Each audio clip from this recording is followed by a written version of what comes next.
In the summer of 1820, a crowd gathered on the courthouse steps in Salem, New Jersey, to watch a man kill himself. His name was Robert Gibbon Johnson, and in his hands was a simple wicker basket filled with something bright, red, and, everyone was certain, deadly. A local doctor stood by, reportedly ready to treat the convulsions. Because Johnson had announced he was going to stand there in front of the whole town and eat an entire basket of these things, raw. The things were tomatoes, and 2,000 people held their breath, waiting for him to foam at the mouth and drop dead on the spot. Now, is every detail of that story true? Almost certainly not. Historians think it grew in the retelling. But like most legends, it is wrapped around a very real fact. For more than 200 years, the civilized world was genuinely, deeply afraid of the tomato. Doctors called it poison. Herbalists called it the fruit of wolves. Respectable people grew it as decoration and would not have dreamed of putting it anywhere near their mouths. So here's the question this video is going to answer.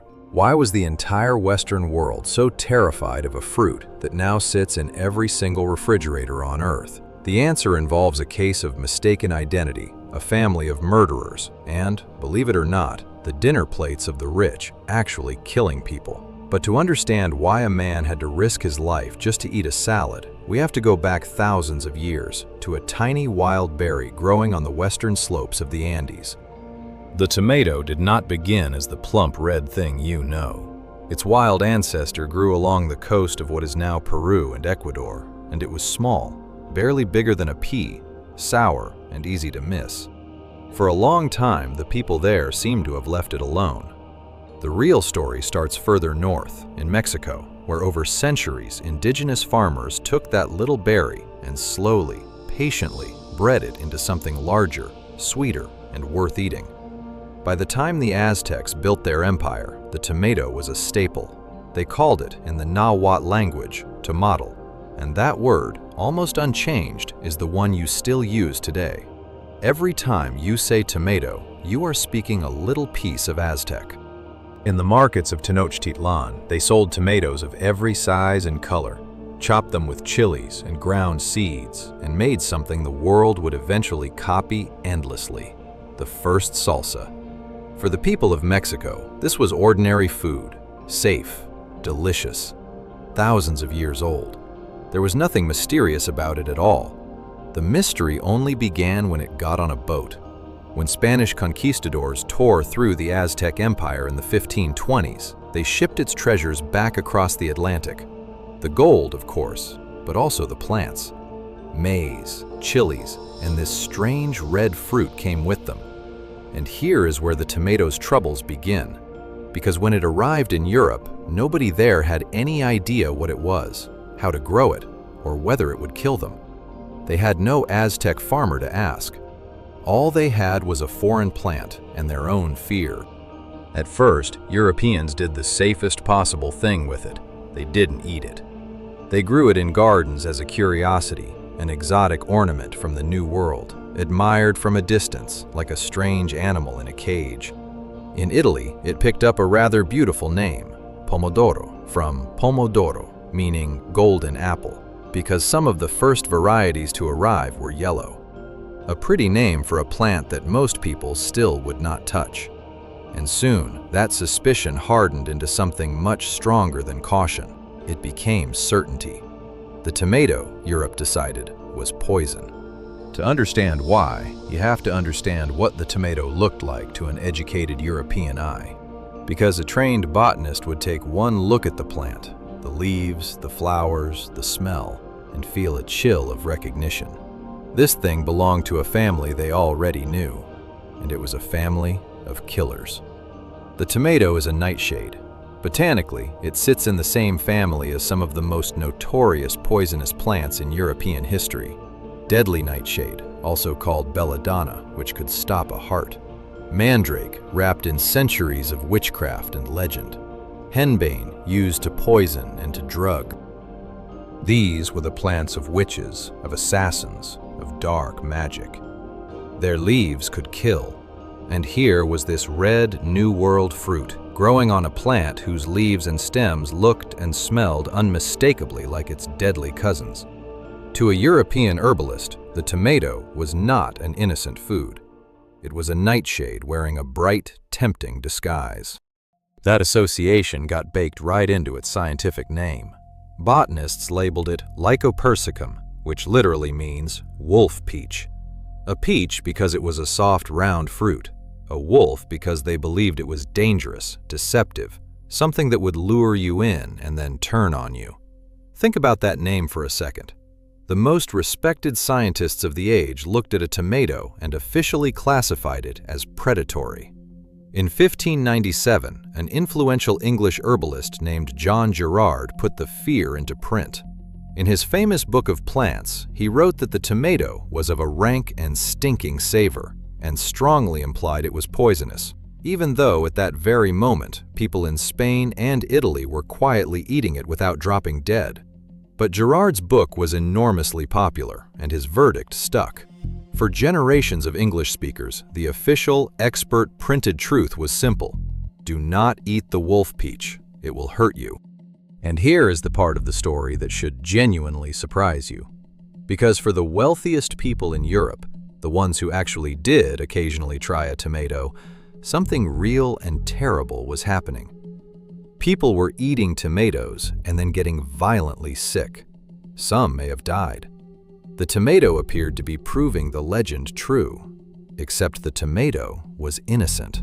It was being framed. The culprit was on the table itself. The rich ate off fine plates and pewter, a metal that in that era was heavily laced with lead. Now the tomato happens to be quite acidic, so when you piled a juicy acidic tomato onto a lead-rich pewter plate and let it sit, the acid leached the lead right out of the metal and into the food. The diner ate the tomato, and with it a dose of poison. Lead poisoning, with all its sickness and slow death. The poor, who ate off plain wood, had no such problem, but nobody understood chemistry like this yet. All they saw was that fine, wealthy people ate tomatoes and fell ill. And so the fruit took the blame for the crimes of the plate. The tomato was convicted of murders it did not commit. If you are finding this as strange as I did when I dug into it, take 1 second and hit subscribe. We uncover the hidden histories behind the ordinary things in your kitchen every week, and the way this fruit clawed its way from feared poison to national symbol is the best part, and it is coming right up. Now, back to the fruit the world had wrongly condemned. Because while the wealthy poisoned themselves and blamed the tomato, something quietly opposite was happening at the bottom of society. In southern Italy, especially around Naples, the poor were hungry, and they could not afford to be superstitious. They also could not afford lead pewter plates. They ate off wood and clay. So when this cheap, easy-to-grow red fruit spread across their sun-baked fields, they did the thing the rich were too frightened to do. They ate it, and they did not die. They thrived. Necessity did what centuries of science could not. Out of those poor Neapolitan kitchens came something that would eventually conquer the planet. The first known European recipe for a tomato sauce appears in Italy in 1692, a sauce in the Spanish style of tomatoes, spices, and herbs. From there, it was a short journey to the thing you already love, tomato sauce, ladled over pasta. And later, in the streets of Naples, poor bakers began laying tomatoes across flat rounds of dough with cheese, and the pizza as we know it was born. There is a legend that in 1889, a Neapolitan pizza maker built one in the colors of the new Italian flag, red tomato, white cheese, green basil, and named it after the visiting queen, Margherita. Whether that exact story is true is debated, but the result is not. Think about the irony for a moment. The tomato, the single most Italian food you can picture, is not Italian at all. It is a Mexican fruit that did not even reach Italy until the 1500s. The most famous cuisine on earth is built around an immigrant that Europe once called poison. And slowly, deliciously, the fear began to die. As Italians ate tomatoes by the ton and stubbornly refused to drop dead, the rest of Europe started to reconsider. Maybe the wolf peach was not a wolf after all. The tomato began its long climb from feared ornament to beloved food, and eventually it sailed back across the ocean it had come from to conquer the country that would love it most of all. Which brings us back to America, and back to Robert Gibbon Johnson on those courthouse steps. Whether or not the crowd really gasped, the deeper truth holds. Americans in the early 1800s were still nervous about the tomato, and it took public, stubborn, visible eating to convince them. And once they were convinced, Americans did what Americans do. They turned it into an industry. And nothing shows that better than the strange history of ketchup. Here is something almost nobody knows. Ketchup did not start as a tomato product at all. The word comes from Asia, from a fermented fish sauce, something like ketchup, that traders encountered in the region centuries ago. British sailors brought the idea home and made their own versions out of mushrooms, walnuts, even oysters. Dark, salty, savory sauces with no tomato anywhere in them. It was only in early 1800s America that someone thought to make ketchup out of tomatoes, and even then, it had a strange detour. In the 1830s, tomato ketchup was sold not as a condiment, but as medicine. An American doctor began marketing tomatoes as a cure for basically everything: indigestion, diarrhea, jaundice, and soon copycats were selling tomato pills as a miracle health tonic. For a brief, bizarre moment, the same fruit that Europe had called poison was being sold in America as a wonder drug. From deadly nightshade to health supplement, in the span of a couple of centuries. The medicine craze collapsed into scandal, but the tomato itself was now unstoppable. By the later 1800s, a businessman named Henry Heinz began bottling clean, consistent tomato ketchup in clear glass so buyers could see its quality, and turned it into one of the most recognizable products on the planet. The tomato had gone from suspect to superstar. It even ended up in the highest court in the land. In 1893, the United States Supreme Court had to rule on a genuinely tricky question. Is a tomato a fruit or a vegetable? Botanically, it is a fruit. It grows from a flower and carries seeds. But there was a tax on imported vegetables and not on fruits, and money was on the line. So the court made a wonderfully practical decision. Because people eat tomatoes with dinner and not for dessert, the law would treat the tomato as a vegetable.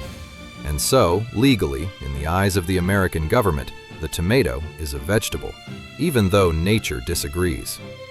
It is a fruit living a vegetable's life. And here we are today. The fruit that Europe feared as poison is now the most popular vegetable on Earth. Grown, eaten, canned, and squeezed in almost every country there is. The world produces well over 180 million tons of tomatoes every single year. That is a weight so large it is almost meaningless. Imagine the mass of every human being on the planet doubled, and you are somewhere in the range. All of it from a wild berry the size of a pea. The tomato has kept breaking new ground, sometimes uncomfortably. In 1994, it became the very first genetically engineered food ever sold to the public, a tomato modified to stay firm longer on the shelf. And that firmness is the key to a modern secret most people never notice. The tomato in your winter supermarket was very likely picked hard and green, then gassed with a ripening agent to turn it red on the way to the store. It was bred not for flavor, but to survive machines and long trucks and rough handling. Which is why so many store tomatoes look perfect and taste like nothing at all. We conquered our fear of the tomato so completely that we industrialized it into blandness. And there is a darker note underneath the harvest, one worth saying honestly.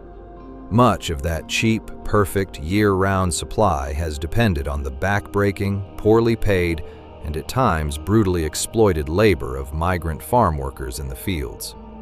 The fruit that was once too frightening to eat became so ordinary, so expected on every plate in every season, that the human cost of picking it slipped almost entirely out of view. So think about the journey. a pea-sized berry on a mountainside in the Andes, a staple in Aztec markets, ground into the world's first salsa, a New World stranger that Europe mistook for a witch's poison and named the wolf peach, a fruit falsely blamed for murders that were really committed by lead plates, saved by the hungry poor of Naples, crowned as the soul of Italian cooking, sold in America first as medicine and then as ketchup, argued over in the Supreme Court, and finally engineered, industrialized, and poured over the entire world. The truth is, the tomato was never dangerous. People were afraid of it because it was foreign, because it resembled something deadly, and because they could not see the real poison sitting right under it on their own expensive plates. The tomato spent 200 years paying for a crime it did not commit, and now it is so trusted, so ordinary, that we slice it onto sandwiches without a single thought about the centuries the world spent believing it would kill us. Not bad for a little wolf peach nobody wanted. If this surprised you, subscribe. We uncover the hidden history behind something in your kitchen every single week. And drop a comment telling me which part shocked you the most: the lead plates that framed an innocent fruit, the ketchup that was sold as medicine, or the fact that Italy had no tomatoes at all until 500 years ago. I read every one.